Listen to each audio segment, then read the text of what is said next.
kapayapaan ng Diyos, muli sa awat tulong ng Diyos ay may panibago na naman tayong episode at nagbabalik ang special episode yata ito. Hindi ko alam kung ano itatawag sapagkat ngayon lang tayo nagbalik. At para hindi na tayo magtagal, gaya ng ating pinagpapaunang sabihin bago tayo makapagpasimula sa ating programa, si Kapatid Dodigat, nandito rin si Kapatid Namago, at kumpleto tayo dito sa studio, ano ba purpose ng Ang Dating Landas?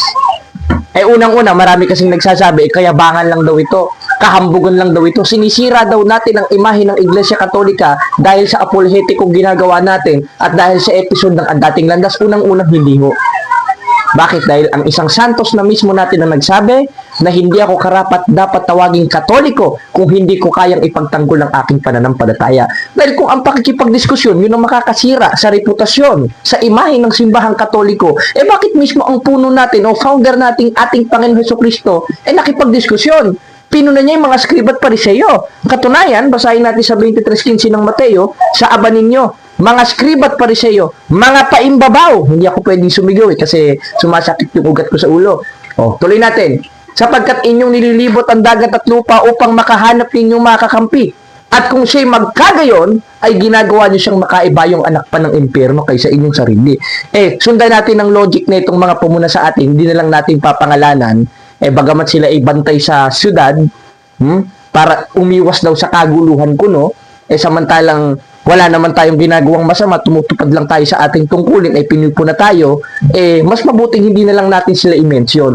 Kaya ang tanong ko sa inyo kung nanonood kayo, tatlo yun kung nanonood kayo, kung ang pakikipagdiskusyon o pagsaway na may kabagsikan ang sisira sa imahe ng Iglesia Katolika, bakit mismo si Kristo nakipagdiskusyon sa mga iskriba at pariseyo? At hindi lang si Kristo, kundi ang mga apostol. Bakit? Dahil si Pablo na mismo nagsabi sa Filipos 2:5-8, magkaroon ng pag-iisip gaya ng sa ating Panginoong Hesukristo, na kung paanong si Kristo nakita niya mali, pinuna niya, nakipagdiskusyon siya, ganun rin tayo makikipagdiskusyon. Bakit? Segundo Corinto 4:5, ang ating pakikilaban hindi laban sa laman. Muli, para hindi tayo makapagtagal, ito ay isang komentaryo sa pamamagitan ng isang video call conference kung saan nakausap natin si Mr. Ramil Parba.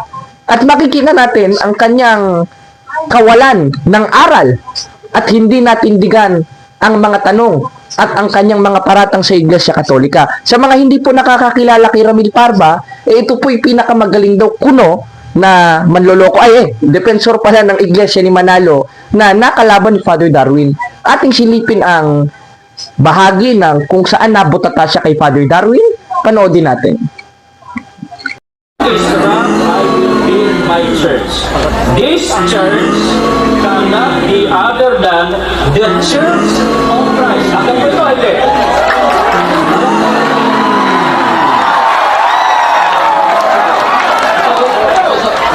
One minute. Ang Mr. Moderator, ako na yun, ibalik ang pasubok. Ito na din tubag dito. Ano mo? Tubag! behave. Ayos lang mo palabi, no? We base our argument based on logic, not on emotion, no? Time is on. Tubag, 1 minute. Sakto ang imong kikutlo unya atong dugtong sa imong pasugo aron makasabot jud og sakto.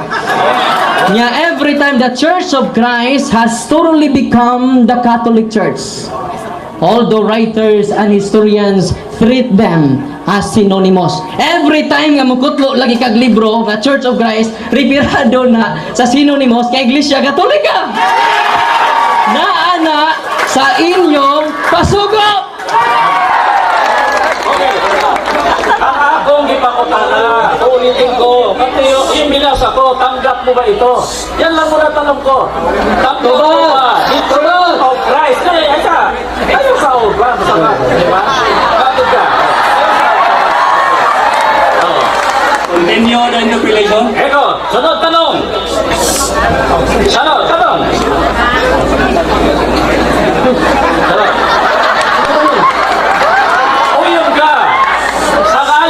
Santiago 2:7 nga ang mga alagad tinawag sa pangalan ni Kristo. Tanggap mo yun? Niya sa inyong pasugo nga not name. is the only identifying mark of the true Church of Christ. Busa, basa-basa po mas pasugo ninyo.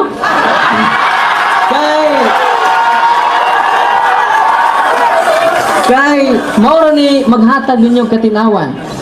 O nya, wapa ko man. Ako'y 1 minute god, no?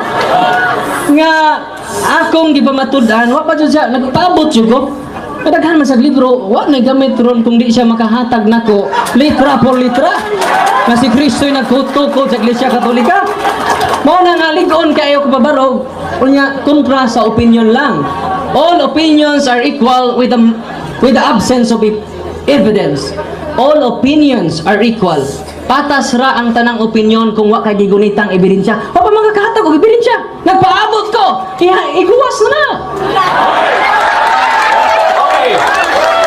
Sumala. Yan, at ating napanood, butata. Talagang nasampal ng aral. Yan talaga sinasabi sa ikalawang Korinto 14 hanggang 5 eh. Na yung sandata ng mga apostol na hindi laban sa laman, hindi siya nakapuntos kay Father Darwin eh. Tanong sa atin ba nakapuntos si Ramil Parba? Panoodin natin ang naging pag-uusap natin at pakinggan nyo mabuti kung paano umiwas sa tanong at paano napatunayan mismo ni Ramil Parba na siya ay hindi tunay na Kristiyano sa pamamagitan ng pagkabutata, pinagpawisan eh.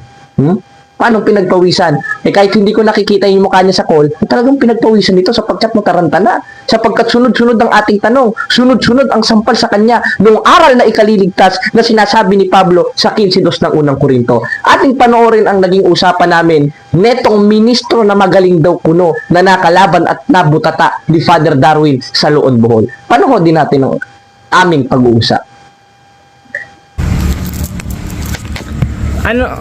Pwedeng magtanong, Karamil? Oh, anong tanong? Di ba sabi mo, kasi napanood ko dun sa debate, walang Iglesia Katolika Apostolika Romana sa Biblia. Tinatanggap niyo po ba to, Karamil? Teka, hindi ako dapat mag-ano ngayon.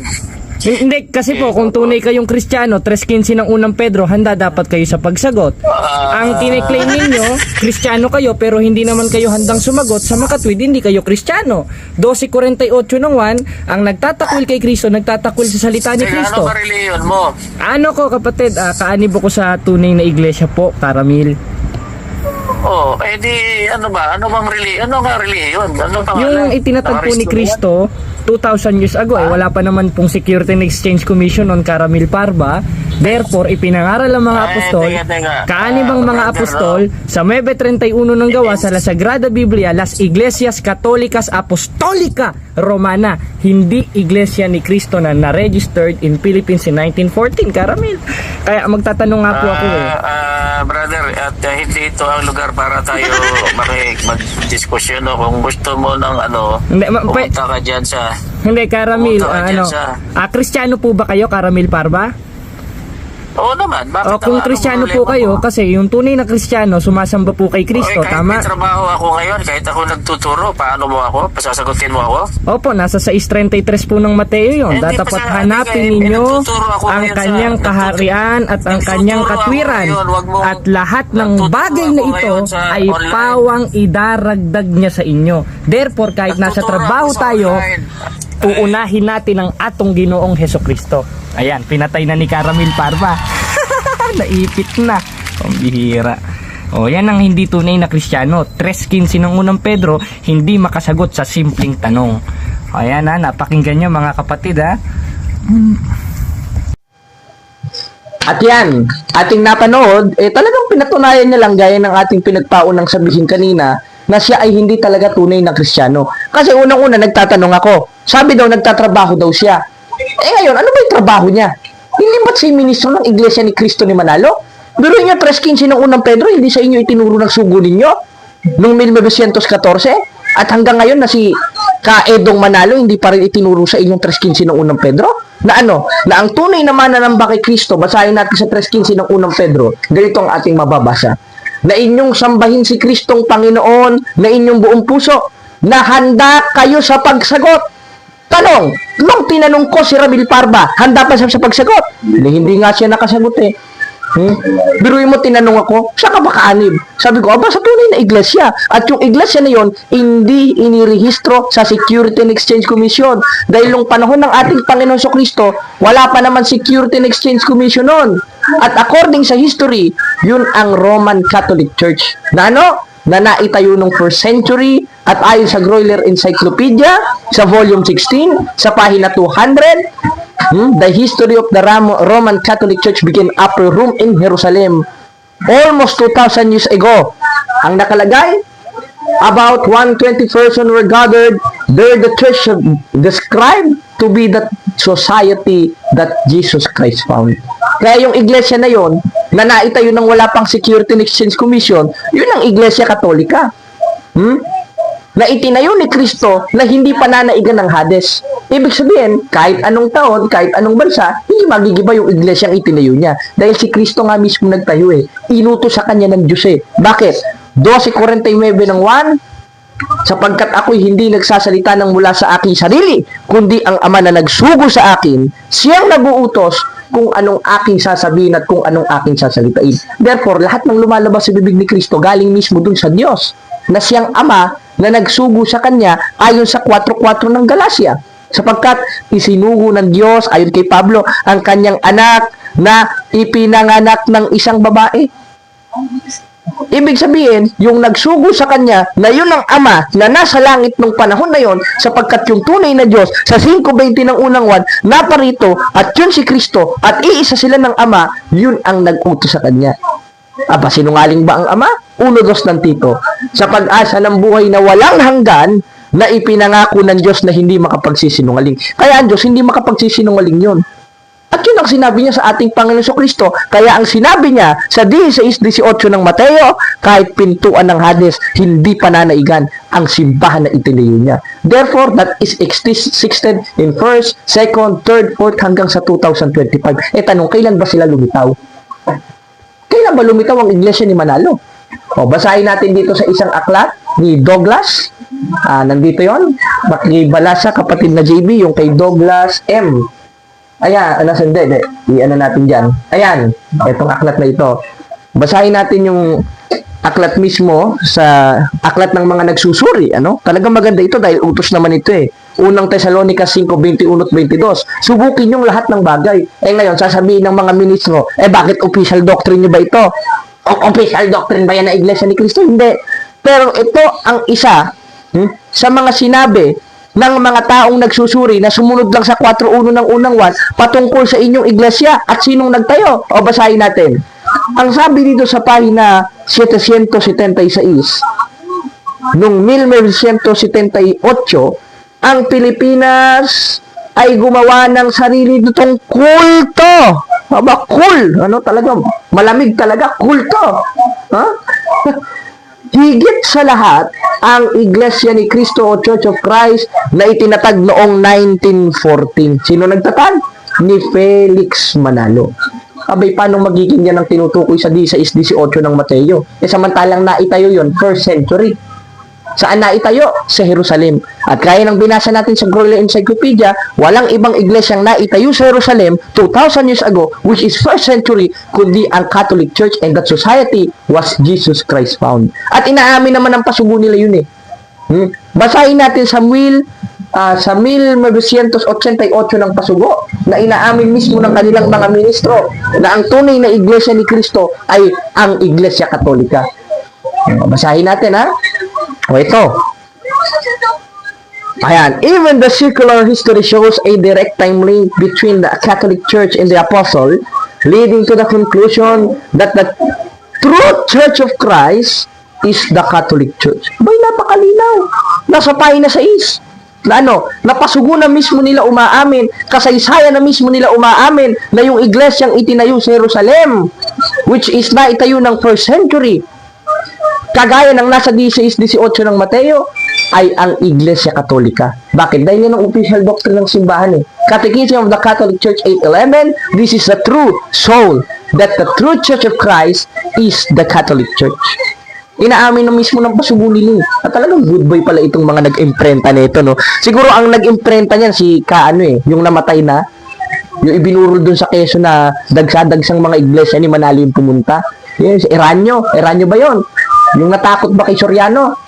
Yung hinamon ni Soriano, tanda ko yun, napanood ko yun eh. Ang mga bumira naman, itong sila Ramil Parba. At si Ramil Parba naman, kahihiyan ngayon ang nangyari sa kanya. Sapagkat nung 2017, nakipagdebate siya sa ating bagitong pari na si Father Darwin, nabutata. Ngayon, ako naman ang humarap sa kanya, may naisagot pa? Wala. Yan ang tanda na yan mga yan ay panay dakdak lang, walang gawa. 3:18 ng una ay talagang magagalit nito si Apostol Juan. Anong sabi? Huwag kayong iibig ng salita, ni ng di laman kundi ng gawat katotohanan. Ano bang trabaho niya? Hindi ba't ministro siya? Ano ba tungkulin ng ministro? At tinanong ko sa kanya kanina, siya ba'y Kristiyano? Kristiyano. Ano bang tungkulin ng ministro at Kristiyano? Gaya ng binasa natin, hindi yata tinuro sa kanya ni Manalo sa 3:15 ng unang Pedro, inyong sambahin si Kristong Panginoon na inyong buong puso na handa kayo sa pagsagot. Ngayon nakita nyo, paano naging tunay na Kristiyano si Ramil Parba at mga ministro niya? Samantalang hindi man lang naituro sa kanila ng kanilang sugo at puno ang 3:15 ng unang Pedro na dapat lagi kang handa sa pagsagot. Sabi niya, nasa trabaho ka. Ano ba ang trabaho mo? Di ba't ministro ka? Ano ba tungkulin ng ministro? O ano ba tungkulin ng Kristiyano na sinasabi mo Kristiyano ka kuno? Na pagtanong ko sa iyo, umamin ka. Handa dapat sa pagsagot. Bakit? 15:2 ng unang Korinto. At sa pamamagitan naman ito, ligtas kayo. Kung matyaga ninyong iingatan ang mga salitang ipinangaral ko. So, paanong paraan iingatan? Halimbawa, meron sa yung gamit, itong Biblia. Ipinahiram ko muna kay kapatid na JB. Kapatid na JB, ingatan mo to. Pag sinabing ingatan, ay talagang pahahalagahan mo yun. Itatabi mo yun kung saan ka pumunta. Kaya nga pag-iingat, hindi mo pwedeng maiwala yun. Gaya ng kaligtasan. Dahil may possibility iwala yan eh. Ikalawang 1:18. Kaya palpak talagang itong mga Baptist na ito eh. Pero hindi yan ang tema natin, mga kababayan. Ang tema natin, yung katuwagan at pagiging hindi Kristiyano ni Ramil Parba sapagkat hindi nakasagot sa ating tanong. Tayo ang tinanong. Nasagot naman natin.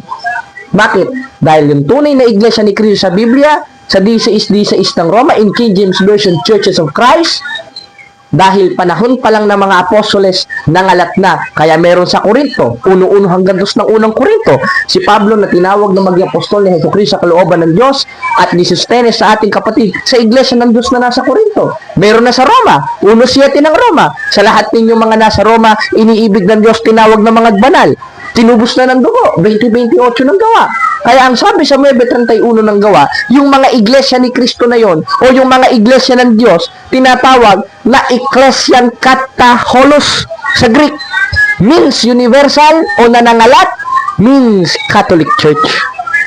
Kaya ang sabi sa Sagrada Biblia, basahin natin mga kababayan, Las Iglesias Católicas Apostolica Romana. Pakita natin kapatid na JB dito sa screen. Ayan, napakalinaw. Inimprenta ko pa. Anong nakalagay? Las Iglesia Católica Apostolica Romana. Kala ko ba ang Biblia originated in Greek? Bakit sa Latin kayo nagbabase? Tama. Bakit? Dahil itong Latin na ito, ang pinagkuhanan na ito, yung original translation sa Greek. Na Na Ecclesian Kataholos. Means universal na ang kahulugan ay Catholic o nangalat. Ayan, nasa Greek interlineal. Anong nakalagay? Ecclesian Kataholos. Kaya walang masama kung gagamit ka ng Latin, kung ang original na pinagbatayan ay yung original na translation ng Biblia in Greek. Dahil ang Biblia ay transliterated, originated in Greek, Aramaic, in Hebrew, in New Testament. Kaya ano pinagbatayan natin? Yung Greek, na ang nakalagay Ecclesian Kataholos. Bakit Iglesia Katolika, hindi Iglesia ng Diyos, hindi Iglesia ni Kristo? Kaya nga nangalat eh. Dahil mas matindi kung ikay lalabas sa pangalan ni Kristo. Dahil unang-una, sulpot ka nga, na-registered ka nung 1914, 1980s, lumabas ka sa pangalan ni Kristo, baka ikaw na yung kinatuparan ng 24:5 ng Mateo. Basahin natin. Sapagkat maraming magsisipa rito sa aking pangalan. Tanong mga kababayan, ano bang iglesia na naitatag sa Pilipinas at hindi lang basta sa Pilipinas, kundi sa buong sanglibutan ang tinatawag sa pangalan ni Kristo? Hindi ba't napakadami? Kaya yun ang sinasabi ni Kristong mag-ingat tayo. Bakit? Sa 24, maraming magsisipa ritong bula ang Kristo at bula ang propeta. At isa na sa kinatuparan niyan, si Manalo. At yung peke niyang Kristo at yung peke niyang iglesia na ayon sa referensya nating binasa ay kulto sa demonyo, maka-impyerno dahil kontra sa aral ni Kristo, automatically na antikristo ayon mismo sa 12:48 ng 1. Ngayon, isa pa sa pinupunan nila, mga kapatid, mga kababayan, ang nag-imbento daw ng pangalang Iglesia Katolika ay si Ignacio. Kaya daw ang founder ng Iglesia Katolika ay si Ignacio. Mali! Tama! Si Saint Ignatius ang nag-invented ng pangalang Katoliko. Pero tanong, saan niya binatay yon? Binatay niya yon sa Mebe 31 ng gawa na sa orihinal na Grego ay Ecclesian Kataholos, means universal. Ngayon, ano ba si Ignacio? Obispo. Ano ba tungkulin ng obispo ayon sa Biblia o sa tunay na iglesia? Sa 20:28 ng gawa, ganito ang ating mababasa. Ingatan ninyong inyong sarili lahat ng kabilang sakawan, na kayo naman na magiginawang obispo upang pakanin ang iglesyang sa Diyos. Ibig sabihin, ang tungkulin pala ng obispo ay yung pakanin ang iglesyang sa Diyos. Sa papaanong paraan? 22:1 ng Kawikaan, ganito ang ating mababasa. Huwag kayong iibig ng salita ni nandilaman kundi ng gawat katotohanan. At sa 22:1 ng Kawikaan, kasi ang unang binasa natin, 3:18 ng unang 1, ay ganito. Basahin natin. Ang mabuting pangalan ay maiging piliin. Kaya yun pala ang tungkulin ng obispo. Sa 3:18 ng 1, huwag iibig ng salita ni nandilaman kundi ng gawat katotohanan. At sa 20:28 ng gawa, ang karapatan ng mga obispo, gaya ni San Ignacio, pakanin ng kawan. Sa papaanong paraan? Huwag iibig ng salita ni nandilaman kundi ng gawat katotohanan. At sa 22:1 ng Kawikaan, ang mabuting pangalan ay maiging biliin. Bakit? Dahil ang simbahang Katoliko lang naman, o yung tunay na iglesia ni Kristo o mga iglesia ni Kristong nangalat, ayon sa Biblia, ang binigyan ni Kristo ng otorisasyon. Na ano? 16:19 ng Mateo, anumang ipahintulot mo sa lupa, ay ipapahintulot sa langit. Kaya yung mga iglesyang kontra na pangalan ng ang iglesia ni Kristo na Iglesia Katolika, walang otorisasyon doon. Wala si Kristo doon sapagkat hindi si Kristo ang nagtatak sa kanila kundi mismong mga founder nila na mga mukhang pera. Bakit? Dahil kung tatag ka ni Kristo, may otorisasyon ng iglesia mo dahil nananahan sa atin si Kristo. At yun mismo ang sinabi ni Kristo sa 16:19 ng Mateo, na anumang ipahintulot mo sa lupa, ay ipapahintulot rin sa langit. Kaya mga kapatid, may karapatan tayo mag-declare si San Ignacio sapagkat siya obispo at ang simbahan ay may otorisasyon. At isa sa uri ng pagpapanukala dito sa lupa, sa 22:1 ng Kawikaan, yung pumili ng mabuting pangalan. Kaya kung idineclare at inimbento ni San Ignacio ang pangalang Iglesia Katolika dito sa lupa, ngayon ang Iglesia Katolika na kinaaniban niya bilang obispo ay may otorisasyon, idineclare ba sa langit o hindi? Idineclare. At hindi naman siya basta-basta magdideklara nang wala sa Biblia. Dahil inisip niya mabuti yon.